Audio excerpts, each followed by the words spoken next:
اخواتي وحبايبي في كل مكان، السلام عليكم ورحمة الله وبركاته. معاكم اخوكم ابو بطة. الحياة الغاز وواقعنا غامض، ما نعرفه عن وجودنا لا يمثل شيء، نحن نجهل الحقيقة ومعرفتنا بهذا الكون ضئيلة. حتى كوكبنا الارض والكائنات التي تعيش به سواء فوق الارض او تحته لا نعرفها. بمرور السنين وتغيرات الزمن تتحول الأحداث العظيمة إلى أساطير، وتتحول الأساطير إلى حكايات، والحكايات إلى خرافات، لكن كل ذلك حدث في الماضي البعيد. النهاردة هنتكلم عن مدينة هرقليون الغارقة بالإسكندرية، مدينة كاملة من آثار وتماثيل ونحوت وأوارد. كانت المدينة الغارقة اللي ظن الكثيرين إن ليس لها وجود إلا في كتب الأساطير والروايات، لتفاجئ الاكتشافات إن هذه الأسطورة كانت بالفعل ومستقرة بتفاصيلها تحت مياه الإسكندرية. تلك هي حضارة هرقليون، أو ما يسمى باليونانية أثانيوس، وكمان بتعرف أيضا باسمها المصري ثونيوس، وأحيانا تسمى ثونيوس هرقليون. دي كانت مدينة مصرية قديمة قرب الفرع الجنوبي من النيل، حوالي 32 كيلو شمال شرق اسكندرية. وتقع بقايا مدينة هرقليون حاليا في خليج أبو قير على بعد 2.5 كيلو من الشاطئ، وعلى عمق 10 متر 30 قدم. في أبو قير اكتشف علماء الآثار المدينتين الغارقتين هرقليون وكانوبوس، والاكتشاف ده كان عام 1992، وده بجانب انها كانت مركز ديني. وكانت مدينة هرقليون نقطة تجارية رئيسية في البحر المتوسط في القرن السادس قبل الميلاد. واحد يسألني هنا يقول لي: عم ابو بطة، ازاي المدينة دي غرقت؟ اقول لحضرتك يا سيدي، بس قبل ما اقول لك ما تنساش تشترك معنا في القناة وتدينا لايك. بص يا سيدي البلد والناس، المدينة دي حصل لها زلزال، وبعد الزلزال جه فيضان. الفيضان ده كان زي تسونامي كده من 2000 سنة.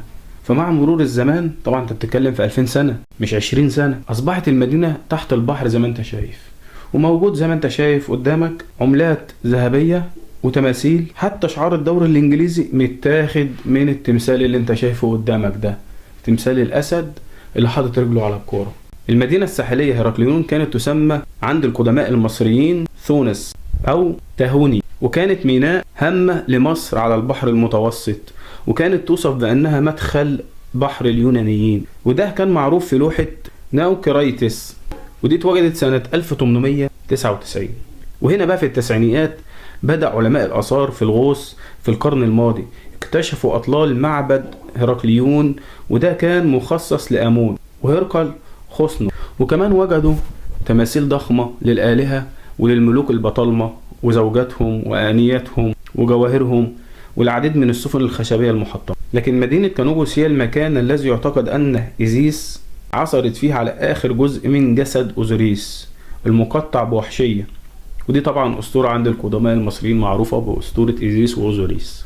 وطبعا الأسطورة بتقول إن أوزوريس قتل على يد أخيه الحقود سيث، وبعد ما قتله نصر الأجزاء المقطعة من جثته على سائر أنحاء مصر. وهنا الأسطورة المصرية بتقول: نجحت إيزيس في العثور على القطع المتناثرة ووضعتها في مزهرية، وتم الاحتفاظ بها في مدينة كانوبوس. ولا عجب، فقد فتح الإسكندر المقدوني مصر سنة 327 قبل الميلاد، وحكمها البطالمة حتى عهد كليوباترا. بعد كده احتلوها الرومان عام 40 قبل الميلاد بعد هزيمة كليوباترا، وبقى الرومان في مصر حتى الفتح الإسلامي. هرقليون ومينيسيوس وبعض أجزاء من كانوبوس كانت تقع في منطقة خليج أبو قير، في موقع داخل البحر يبعد عن شاطئ أبو قير 5 أو 6 كيلو، وهي الآن تحت سطح المية على عمق 10 متر. وبؤيد هذا الكلام مخطوطات المؤرخين هيرودوت واسترابو، ولكن موقع قد أصابه النسيان بعدما أسس الإسكندر المقدوني مدينة الإسكندرية لتكون الميناء الرئيسي لليونان. وبقت المدينة منسية إلى أن جاء الباحث الفرنسي فرانك جودو في عام 2001 ومجموعة من الباحثين الغواصين، وهنا لقوا بقايا المدينة تحت سطح المياه. والبعثة تمكنت الفرنسية برئاسة جودو في انتشال العديد من الآثار الفريدة، بينها التمثال من الجرانيت الأحمر الضخم لأحد الفراعنة يبلغ ارتفاع التمثال 5 متر، وبقايا معبد مدينة هرقليون، وتمثال لامرأة من المرجح أن تكون لملكة البطالمة الشهيرة كليوباترا، وده بالإضافة إلى العديد من الآثار الأخرى. كانت مدينة هرقليون موزعة على عدة جزر وتتداخلها قنوات، وأثناء إجراء القياسات الجيولوجية التي تزامنت مع الاستكشافات تحت المياه عام 2001 لقوا على تماثيل وبقايا مباني وقطع أثرية بين منطقتين هرقليون وشرق كانوبوس، وده بيتفق مع المخطوطات القديمة، وتبين بالفعل وجود أماكن كانت مسكونة في هذا المكان في قديم الزمان وأصبحت غارقة تحت الماء. معبد هرقليون. بنيت هرقليون على مدينة سونس المصرية، ودي كانت ميناء هامة لمصر على البحر الأحمر المتوسط القديم نحو 600 سنة قبل الميلاد. وكما تقول قصص الإغريق أن باريس من طروادة أحب هيلينا زوجة الملك وهرب سويا إلى هرقليون. على إثر ذلك اشتعلت الحرب بين سبارتا وطروادة في الحرب المعروفة بحصار طروادة. كان معبد خنس وهو لابن آمون هو من أهم معالم ثون يؤمه الناس من شرق المتوسط للعبادة والشفاء، وكان الإغريق يقرنون إلههم هرقل، وبعد أن أصبح المعبد معبدا لآمون. ما كانتش مدينة هرقليون مدينة مهمة عشان هي مركز ديني، لا، كانت مهمة في نفس الوقت عشان هي ميناء تجاري هام على البحر المتوسط، وده منذ القرن السادس قبل الميلاد. وكانت بنيتها التحتية مقسمة في 6 أحواض.